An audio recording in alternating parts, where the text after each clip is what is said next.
Hello everyone, and welcome back to another episode here in the myth-busting world. In the very last episode, we took the new blocks and the bee mob added in 1.15, and we ran them through the classic tests that we've done here in the myth-busting series over the years. And at the end of that, I asked all of you to leave your questions and myths specifically related to 1.15 in the comments, so I thank you for doing that, and I picked out 15 questions that we're going to be answering in this video. For this first section, we're going to find out what crops bees can pollinate. I had many questions related to this feature. The official release log says bees help you by growing crops while carrying pollen back to the nest. So I decided to start off with this little testing chamber that I've set up right here. It allows us to plant some wheat seeds on top of all of this farmland, and then we can summon in some bees and they will head to the flowers that are over on the sides of each of these chambers, and of course they will pollinate with the flowers. Then we can observe what they do when they head back to the beehives in the middle. So this is quite an obvious and easy thing to see in action, because once the bees start heading back when they're pollinated, the crops they fly over occasionally get these bone meal-like particle effects, and that can cause them to advance a growth stage. So there's no mystery to the fact that they can do this, but of course we want to learn a little bit more. And to be fair, I've spent a fair bit of time poking around with these bees, and I haven't really learned too much that's useful. One thing I can confirm though is every time you see the particle effects on the wheat, it will advance the growth stage by 1. So it's not a chance thing. If you see the particle effects, this will advance. When a bee has pollinated with a flower and it starts to fly over crops, the chances of it actually picking one of those crops to begin with is very, very slim. In fact, if there is no bee's nest or bee's hive for them to pathfind to, they won't do it at all. So it's only once there's a beehive in there for them to pathfind to that they can actually do this to begin with. I've even tried some testing with putting pollinated bees inside of a variety of different sizes of cage with some crops at the bottom, and it feels like it's really difficult to force them to deliberately grow any crops with or without a beehive. For these reasons, I don't think we should look at this like it's a way to create a powerful crop growing farm. This feels more like a little aesthetic environmental detail that's very hard to take advantage of. There is also this tag, crops grown since pollination. This ticks up 1 every time they pollinate crops, and according to the wiki it has a limit of 10, but I didn't look into this too much because I don't think it's going to be useful. Now I'll tell you what is though, I found a file called bee growables inside of the game, and it referred to the list of crops but also sweet berry bushes. That means these bees can advance the growth stage of the berry bushes, but you'll also notice that they can get stuck in them as well, which I find rather amusing. So they can grow these and also all of the crops, which are these items that you see right here, including the stems for pumpkins and melons. And I knew that some of you were going to ask about this, so here's the answer. No, the bees don't take damage from the sweet berry bushes like a player would. This next myth is revolving around a feature change that I was going to include in the quality of life video, but then I realized it's perfect for myth busting. We've got this facility set up for testing what Enderman can teleport to, and over here we have slabs that are waterlogged that they would have been able to teleport to in the previous update. So when we press the button over here, we're going to get our Enderman, the water is going to push them off the edge, and you'll see none of them teleport to these blocks over here. There is another thing to mention here. Enderman will still be able to spawn on this type of block. They simply don't teleport to it, and that's an important distinction to make.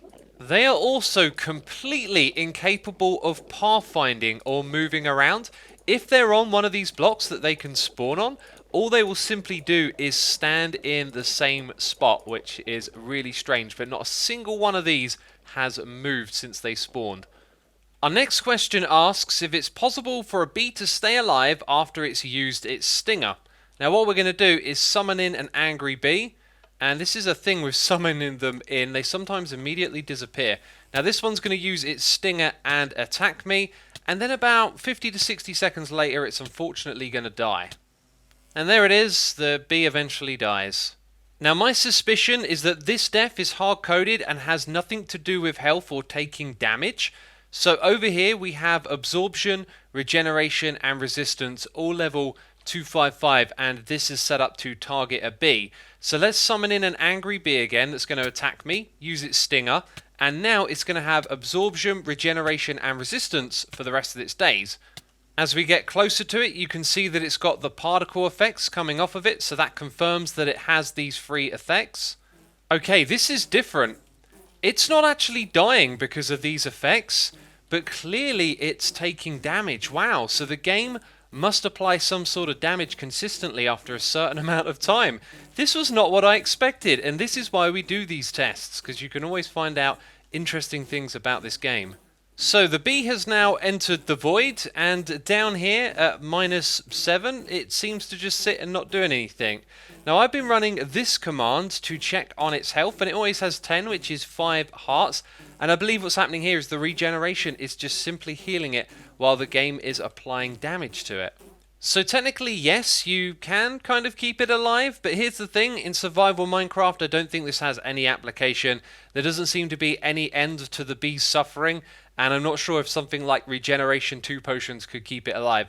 And then you'd have to spam it with them forever, but hey, it was an interesting thing to discover, right?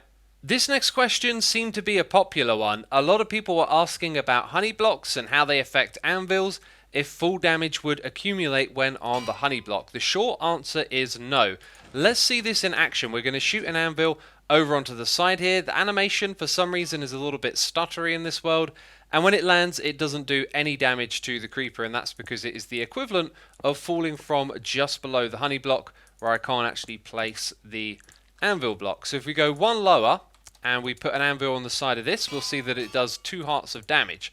So now what we're going to do is go over here, and you'll see the equivocance as it goes into the side of the block and falls down. It's going to drop from that spot and do 2 hearts of damage. Now here's the really interesting thing. If I go ahead and just remove a bunch of blocks here and we try that again, some of the full damage it's going to accumulate when it's falling, it gets reset when it hits the next honey block, as when it lands here it doesn't do any damage to the creeper.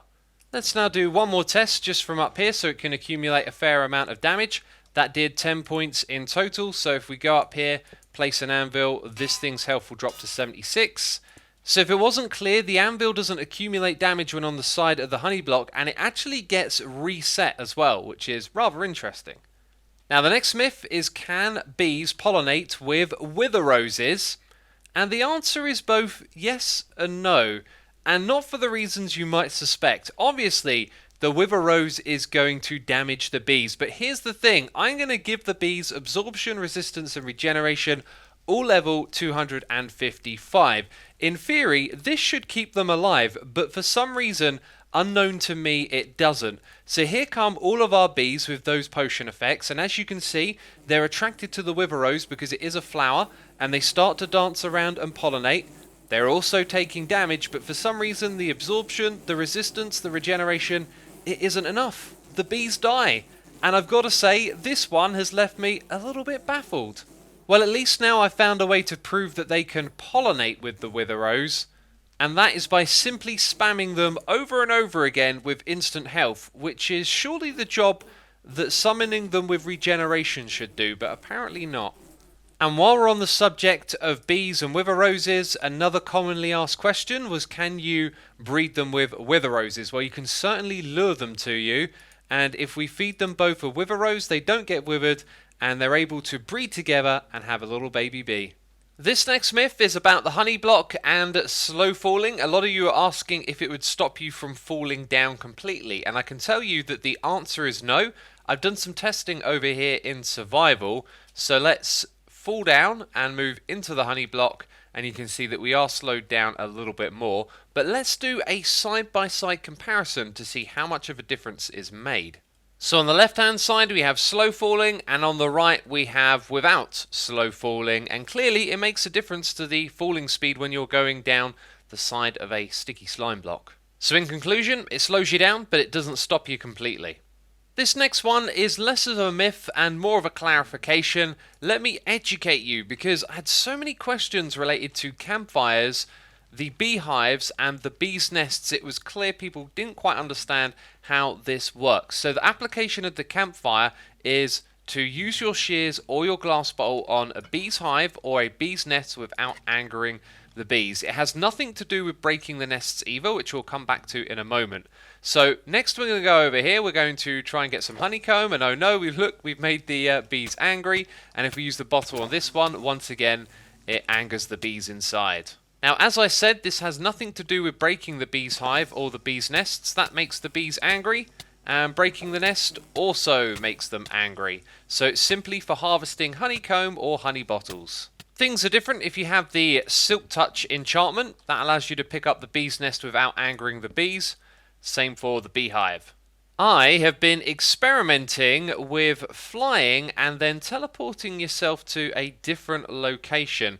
Reason being that we can actually keep the same trajectory and momentum every single time. So we can replicate the flight that we're doing right now, which is flying into a slime block wall. This is from a previous test where I showed that flying into slime blocks would actually lower the amount of damage that you take. And you can probably guess what the question is, right? That's right, slime blocks. Let's find out if the same thing happens when we fly into them. And that time, for reference, we took 5.5 hearts of damage. Here we go, we're doing it again. We're going to fly all the way in with the same trajectory and momentum as before. And we took exactly the same amount of damage. And then we slide down gracefully. Brilliant. So you take less damage flying into slime blocks and honey blocks than you do a regular wall. However, there doesn't appear to be any difference in the damage reduction between them. While I have my wings out, let me tell you something amazing. So, of course, we would want to know if we can leash the bee and then transport it around the world. This is something we'd like to do with most mobs, but it's just not quite possible. However, with the bee there is an exception. When I jump off the ledge, spread my wings and use my rocket, the bee comes with us for the ride. You can see it's keeping up. Now I'm going to spam my rockets for a second here, and you can see it's having no trouble keeping up whatsoever. This is really useful to know if you need to transport your bees long distance and flying is convenient. The one thing you can't do is fly downwards. That tends to break the bee's lead, as you saw right there. Next up, we got 2 quick questions related to bees' hives and bees' nests. This first one is about the bees inside of them taking damage from a TNT explosion. A quick example of what we got working in this area. You can see this bee shows us it health. So the bees that come out of this bee's hive will also do the same thing. There we go. You can see they all have full health, so they don't take any damage from the explosion. The other question asks if you can lock bees inside of a bee's nest or a bee's hive. What you have to do is block off the entrance. So when I put this here, notice how no bees come outside of it. And then when we break the front, out come the bees.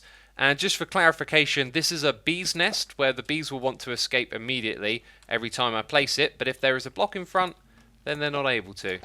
This next question asks, what happens to bees that are angry when the player that aggravated them disappears?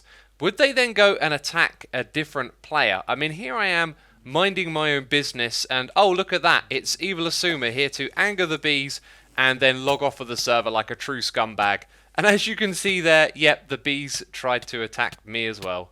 Now, things aren't all as they seem. I actually did a little more testing here, and I figured out exactly what's going on. The bees simply attack the nearest player. They don't really take into account who actually aggravated them by interacting with the bee's nest or the bee's hive. The bee will also be angry at a player until it's used its stinger. So if the player it goes after dies or disappears, it can then go and attack a different player. But once it's used its stinger, then it basically gives up.